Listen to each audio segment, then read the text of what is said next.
शुभ यात्रा है।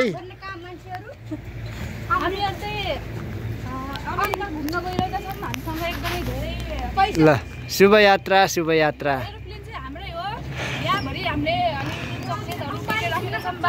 बाई। हामी एरोप्लेन भित्रको दृश्य यहाँहरूलाई देखाउन गइरहेका छौँ। म एरोप्लेन भित्रको भिडियो पनि थोरै क्लिप लिन चाहन्छु।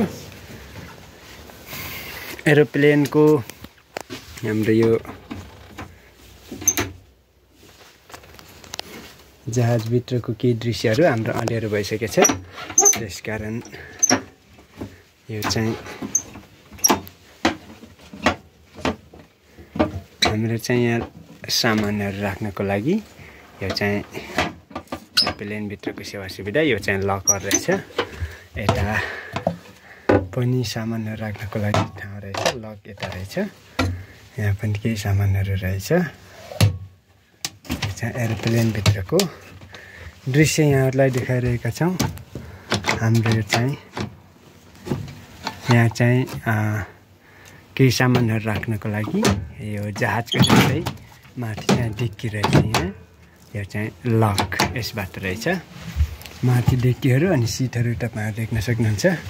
तपाईँको कति नम्बर सिट पर्यो बाबु? 120 नम्बर सिटमा। अब यहाँ चाहिँ ल्यापटपहरू राखेर टक्क सरर हामी चाहिँ यात्रा गर्न सक्नुहुनेछ। अब यता चाहिँ झ्यालहरू, यहाँ चाहिँ एक साइड यो ढोका चाहिँ लक भइसकेको छ हाम्रो। यहाँदेखि चाहिँ ढोका खोलेर एक साइड यहाँबाट बाहिर पनि निस्कन सकिने छ। यो ढोका चाहिँ लक भइसकेको छ। यो चाहिँ एरोप्लेनभित्रको सिटहरू यहाँहरू देख्न सक्नुहुन्छ।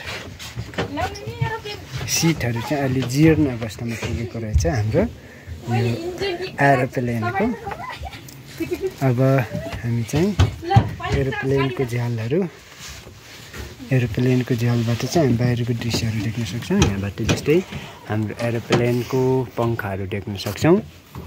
अब म चाहिँ बाहिर निस्किँदैछु। यहाँहरूको लागि चाहिँ यात्रा शुभ रहोस्। धन्यवाद। By by by. अब म चाहिँ अमेरिका जाने होला। म चाहिँ एक्साइटबाट चाहिँ बाहिर निस्किरहेको छु। हाम्रो एरोप्लेन बाहिरबाट हेर्दा एरोप्लेन चाहिँ टक्क यस्तो देखिन्छ।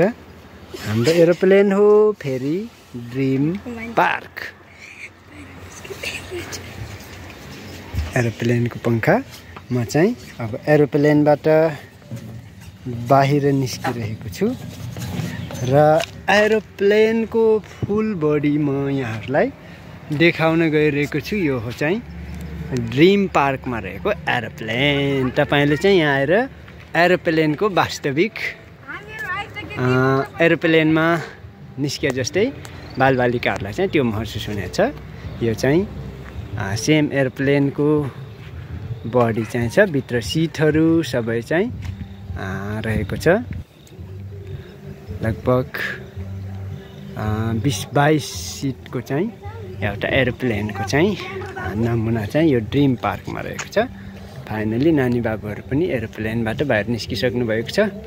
अब हामी चाहिँ ड्रिम पार्कबाट बाहिर जान गइरहेका छौँ। यहाँ चाहिँ एउटा बस्ने व्यवस्थित यो डोरीको कुर्सी पनि छ।